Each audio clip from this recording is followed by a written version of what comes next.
Paz y bien amigos, ¿cómo están? Mi nombre es Diego Du y estoy muy contento de estar con ustedes en un nuevo video que me parece genial.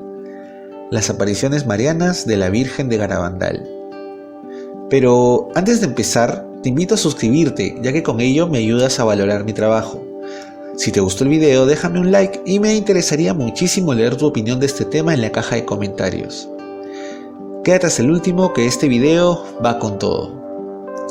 Sin más, empezamos. Para iniciar con la explicación, voy a poner en contexto la localidad y el tiempo de las apariciones. San Sebastián de Garabandal es una localidad montañesa, ubicada en el noroeste de España, a 78 kilómetros de la ciudad de Santander y a 30 kilómetros de la costa. Está situada en lo alto de una montaña, a 697 metros sobre el nivel del mar. San Sebastián, nombre con el que los lugareños hacen referencia a Garabandal, cuenta en la actualidad con 102 habitantes. A la época a la que nos remontamos es en el año 1961, donde el único acceso que unía a Garabandal era por un camino sin asfaltar, dificultoso para el tránsito de vehículos, y se recorría habitualmente con carro, al lomo de burro o andando. Vivían en aquel entonces en San Sebastián unas 300 personas en unas 60 casas pequeñas, y se dedicaban principalmente a la agricultura y ganadería. Un detalle interesante: mientras las apariciones sucedían, a miles de kilómetros se realizaba el famoso Concilio Vaticano II, encuentro mundial que reunió al Papa con toda la jerarquía de la Iglesia para realizar cambios para la mejoría de la misma. Esto es interesante, ya que a simple vista uno pensaría que la Virgen debería presentarse en este evento tan importante. Sin embargo, eligió un lugar pobre con niñas sin estudios para transmitir su mensaje. Aquí les cuento lo que sucedió en Garabandal. Entre 1961 y 1965, 4 jóvenes en edad escolar llamadas Conchita González, Maricruz González, Jacinta González y Mariloli Mazón, sin relación de parentesco a pesar de que 3 llevaban el mismo apellido, afirmaron haber presenciado apariciones del Arcángel San Miguel y de la Virgen María. Ellas se encontraban comiendo muy entretenidas manzanas que habían recogido de un árbol de la casa de un vecino, sin permiso, cuando un ruido semejante a un trueno les hizo levantar la vista. En ese momento vieron un ángel, el cual poco después desapareció de repente sin decir palabra. Las niñas, muy asustadas, corrieron a la iglesia de la aldea. La palidez de sus rostros suscitó cierta curiosidad. Ellas contestaron que habían visto al ángel, dando así a conocer la misteriosa aparición. Durante el transcurso de los próximos 12 días, el ángel volvió a aparecérseles 8 veces más. El 1 de julio les comunica que al día siguiente, domingo, se les aparecería la Virgen bajo la advocación del Carmen. Como la noticia se propagó velozmente, el domingo 2 de julio de 1961, numerosas personas, entre ellas varios sacerdotes, acudieron a la aldea para presenciar el acontecimiento. Alrededor de las 6 p.m., las niñas se encaminaron hacia el lugar donde se les había aparecido el ángel anteriormente, pero poco antes de llegar, la Virgen se les aparece acompañada de 2 ángeles idénticos, uno a cada lado. El tono de la conversación de las niñas con la Virgen fue familiar y espontáneo. Por último, la Virgen rezó el rosario con ellas para enseñarles a hacerlo bien. La Madre de Dios continuaría apareciéndose durante los próximos 4 años, hasta el 13 de noviembre de 1965, y con frecuencia varias veces al día. Se calcula que el número de las apariciones asciende a 2000. Las niñas describieron a la Virgen de la siguiente manera: ella viene con un vestido blanco, un manto azul, una corona de estrellas doradas, las manos estiradas con un escapulario marrón, salvo cuando lleva al niño en brazos. El cabello largo, castaño oscuro, con raya en medio, la cara alargada, estigueña y con una nariz muy fina, la boca muy bonita, con labios un poco gruesos, aparenta unos 17 años y es muy alta. Cuando la Virgen se les aparecía, las niñas entraban en éxtasis total. Durante los éxtasis, ellas adquirían un rostro muy angelical, e innumerables veces cayeron de rodillas sobre los adoquines o piedras del camino, pero nunca se hicieron daño. También se les dilataban las pupilas y caminaban con la cabeza completamente echada hacia atrás. Y ya fuese por breves minutos o por largas horas, jamás sufrieron lesión muscular o fatiga alguna. Igualmente, permanecían insensibles a cualquier contacto físico, incluso a los pinchazos y quemaduras de las cerillas. Cuando sucedían apariciones nocturnas, se les enfocaba directamente sobre la cara potentes reflectores, y mantenían los ojos abiertos sin pestañear, y con las pupilas dilatadas. El peso que adquirían sus cuerpos durante los estados extáticos era tal que, en una ocasión, 2 hombres trataron de levantar a una de las niñas, pero no pudieron lograrlo. Sin embargo, entre ellas sí se alzaban las unas a las otras con suma facilidad para acercarse a besar a la Virgen. Otro rasgo característico de los éxtasis fue el de las marchas extáticas. Las niñas caminaban con la cabeza echada hacia atrás sin mirar a dónde se dirigían, agarradas del brazo, tanto por caminos difíciles como por terrenos empinados, y a veces a un paso tan acelerado que aquellos que trataban de seguirles de cerca les resultaba imposible mantenerse a la par de ellas. Incluso esto sucedió en la noche cuando realizaban estos actos a oscuras sin tener ningún accidente. Aquella noche la Virgen les mostró los castigos que podríamos vivir si no entendíamos su mensaje. Ese evento posteriormente se denominó la Noche de los Gritos. Una curiosidad era que durante estos eventos ellas no sudaban, ni les faltaba el aire, ni se les alteraba el pulso. Un día, estando Conchita en su casa en éxtasis, se comprobó que estaba en levitación, al pasar un guardia civil su arma debajo de la vidente. Desde el inicio, las niñas comenzaron, a petición de la Virgen, a prestarle objetos para que ella los besase. El público, al darse cuenta, comenzó a darle a las videntes distintos objetos, como rosarios, crucifijos, medallas y anillos de matrimonio. La gente a veces colocaba estos objetos encima de una mesa, o lo hacían llegar a las niñas por medios de terceros. Pero invariablemente, estas, guiadas por la Virgen durante el éxtasis, devolvían el objeto apropiado a sus dueños respectivos, sin equivocarse. El objetivo de las apariciones de la Virgen fue para transmitirnos mensajes importantes. Estos fueron los siguientes.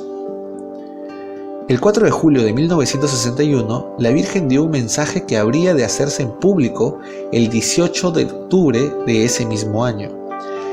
A pesar de la lluvia, unas 3.000 personas se congregaron en Garabandal aquel 18 de octubre para escuchar el mensaje, redactado por las niñas con las siguientes palabras. Hay que hacer muchos sacrificios y mucha penitencia, y tenemos que visitar al Santísimo. Pero antes tenemos que ser muy buenos, y si no lo hacemos, nos vendrá un castigo. Ya se está llenando la copa, y si no cambiamos, nos vendrá un castigo muy grande. Ese es el deseo de la Virgen en este mensaje que da a conocer a todo el mundo. Este mensaje no fue tan aceptado por la gente, ya que no tuvo el apoyo de la Iglesia en su momento, y las personas esperaban algo más sobrenatural. Las niñas habían pedido insistentemente a la Virgen que obrase un milagro, a fin de que los demás creyeran en ella. Finalmente, un día el ángel le comunicó a Conchita que en cierta fecha que le indicaría a la Virgen, ella recibiría la Eucaristía por parte del ángel, y la hostia se haría visible. En la madrugada del 18 de julio de 1962, Conchita cayó en éxtasis en su casa, salió y cayó de rodillas en la calle contigua. Un buen número de personas se acercaron rápidamente al lugar. Conchita rezó el Yo Pecador, esperó un momento, abrió la boca y sacó la lengua. Los testigos pudieron comprobar que no había nada en sus manos ni en la boca. De repente, una hostia blanca se apareció sobre su lengua. Este evento fue grabado con las cámaras de la época. Muchos creyeron después de aquel milagro. Posteriormente, la Virgen comunicó su segundo mensaje, 4 años después, casi hacia el final de las apariciones. Ella le dijo a Conchita que el arcángel San Miguel se le aparecería el 18 de junio de 1965 y le daría un mensaje en su nombre a todo el mundo. Por mediación del ángel, la Virgen se quejó de que no se hizo caso a su primer mensaje y advirtió al mundo que este sería el último. Dijo la Virgen: como no se ha cumplido y no se ha hecho conocer al mundo mi mensaje del 18 de octubre de 1961, os diré que este es el último. Antes, la copa se estaba llenando, ahora está rebosando. Muchos sacerdotes y obispos van por el camino de la perdición, y con ellos llevan a muchas más almas. A la Eucaristía cada vez se le da menos importancia. Debéis evitar la ira de Dios sobre ustedes, con sus esfuerzos. Si le pedís perdón con vuestras almas sinceras, Él les perdonará. Yo, vuestra madre, por intercesión del ángel San Miguel, os quiero decir que se enmienden. Ya están en los últimos avisos. Los quiero mucho y no quiero su condenación. Pídannos sinceramente y nosotros les daremos. Deben sacrificarse más, pensar en la pasión de Jesús. Este mensaje dejó fríos a todos los asistentes en el pueblo de Garabandal, ya que iba directamente como advertencia para la misma iglesia, en especial a los sacerdotes y obispos, que con el Concilio Vaticano II tenían una gran esperanza para el futuro de la Iglesia Universal. Este optimismo no dejaba adivinar la gran crisis de fe y la infidelidad de miles de almas consagradas que iba a padecer la Iglesia en los siguientes años. Desde 1965, de los 400.000 sacerdotes que contaba la Iglesia, unos 90.000 dejaron el ministerio y más de 25.000 religiosos abandonaron su misión. Hay que recordar que en la década del 60 se tenía una alta consideración al sacerdocio, ya que muchos de ellos habían dado su vida por la fe en la Guerra Civil Española, ayudando a mucha gente a salvarse de la misma. Era un mensaje fuerte que venía de unas niñas iletradas que ni siquiera entendían lo que significaba la palabra concilio.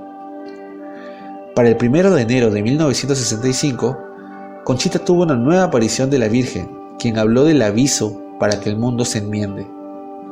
En una de sus cartas, habla así sobre el aviso. Este aviso es como un castigo, para los buenos y los malos. Para los buenos, para acercarse más a Dios, y para los malos, para anunciarles que viene el fin de los tiempos y que estos son los últimos avisos. Después de este aviso, vendría un gran milagro. Las niñas habían pedido insistentemente un milagro a la Virgen, como en Fátima. Les dijo que haría un milagro para que todos creyéramos. En su diario, la vidente Conchita dice: lo del milagro me lo ha dicho la Virgen a mí sola.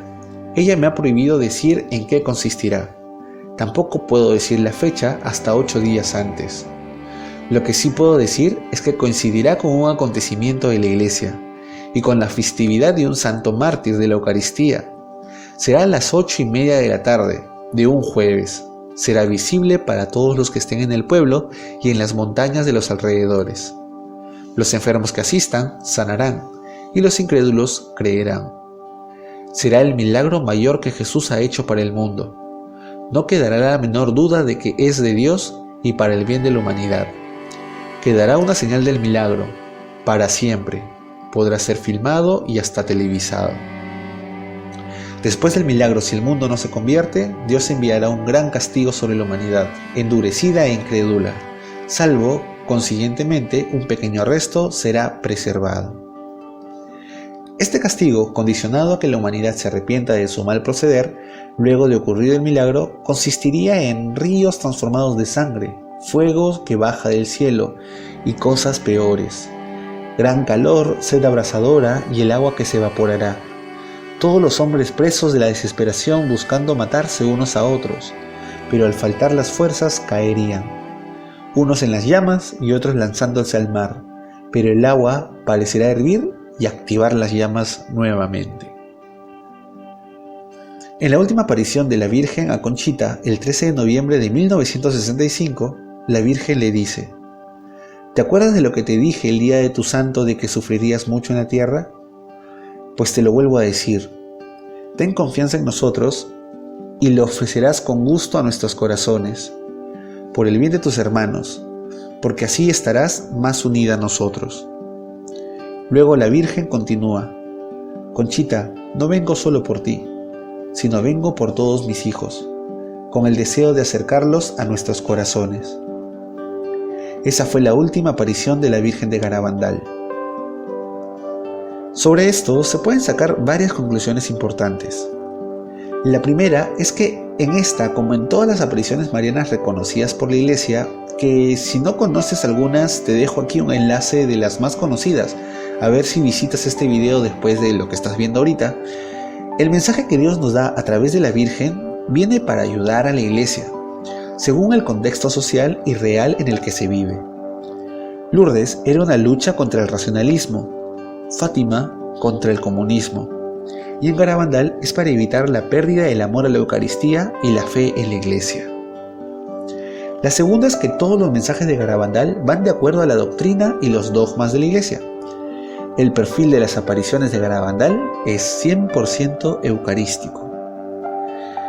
Aunque en muchas ocasiones las pequeñas videntes fueron cuestionadas por la Iglesia hasta el punto de convencerlas de afirmar que todo era mentira, esto era contrapolado por miles de personas que creían en Garabandal, no por el testimonio de las niñas, sino por sus propias experiencias personales de fe acontecidas en el lugar. Doctores y científicos que afirmaban la veracidad de los hechos en contra de los obispos de la primera comisión de aquel entonces, que afirmaba que esos mensajes eran falsos. Lo controversial aquí fueron algunos mensajes dichos propiamente por las videntes en su juventud. Ellas, independientemente del mensaje de la Virgen, profetizaron varios milagros y acontecimientos que con el tiempo nunca se cumplieron. Como que el Padre Pío vería el gran milagro y nunca lo hizo porque falleció, o que un ciego recuperaría la vista y tampoco lo hizo, o que solo habrían 3 papas antes del gran milagro y ya vamos por el 5º. Sin embargo, estas son consideradas opiniones personales, no profetizadas por la Virgen directamente.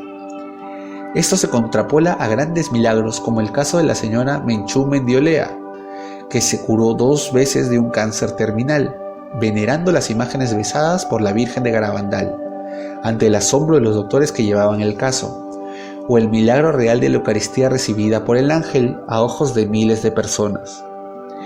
Esto sin contar que santos de la talla del Padre Pío o la Madre Teresa creían verdaderamente en Garabandal. ¿Cuál es la opinión final de la Iglesia sobre el caso Garabandal y cómo debemos actuar los católicos al respecto?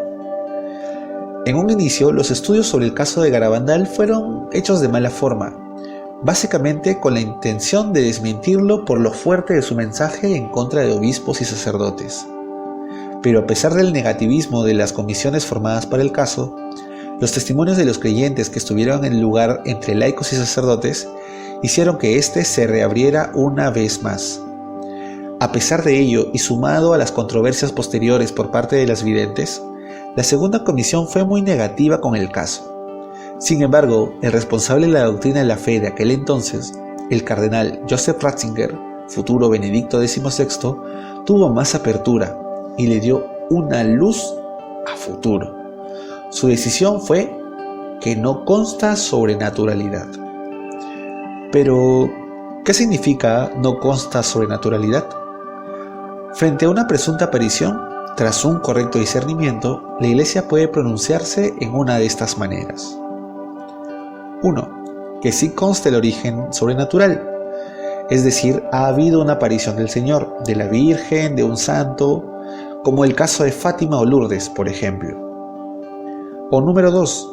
Consta el origen no sobrenatural, es decir, no ha habido aparición y nos encontramos ante un fraude, un fenómeno de autogestión o, en el peor de los casos, una intervención diabólica. Pero cuando faltan datos y no se sabe con certeza cuál es el origen del suceso, se declara que no consta el origen sobrenatural. No hay pruebas de la aparición, aunque a futuro sí se puede dar.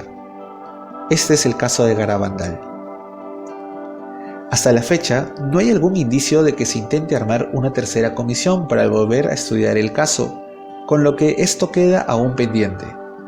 Si se valida como real esta aparición, es probable que sea la más importante de la historia, incluso por encima de Lourdes o Fátima, por el mensaje que nos transmite. Cabe resaltar que todos los obispos que fueron parte de estas investigaciones afirman que Garabandal no va en contra de la fe ni la doctrina de la Iglesia, y que correctamente llevada ayuda a la profundización de la fe. En mi opinión personal, yo sí creo en las apariciones de Garabandal, y me centro en el mensaje de la Virgen más allá de todo el misticismo y controversia que le rodea. Este mensaje es claro y actual, y no contradice nuestra fe. Como sabrán, en varias ocasiones he subido videos sobre apariciones marianas, y en mis investigaciones me baso siempre en lo que nos dice la Iglesia, y Garabandal cumple con todas las características necesarias. Hay que tener en cuenta que las apariciones marianas son acciones de fe que nos sirven para reafirmar y reforzar nuestra creencia en Cristo, y que es en su Evangelio y la Eucaristía en la que nos fundamentamos, no en las apariciones. En tanto fueran reales o no, esto no afectaría en nada la fe hacia nuestra Iglesia Católica. ¿Y tú, qué opinas al respecto? ¿Crees que de verdad se apareció la Virgen en Garabandal? ¿Habías escuchado alguna vez esta historia? Cuéntame en la caja de comentarios. Muchas gracias por ver este video, no te olvides suscribirte para poder seguir haciendo videos como este, y déjame un gran like. También espero leer tu comentario para saber tu opinión sobre este gran tema. Te dejo mis redes sociales en la descripción para estar más en contacto. Mi nombre es Diego Du, y que Dios te bendiga y que la Virgen María te acompañe siempre. Chau chau.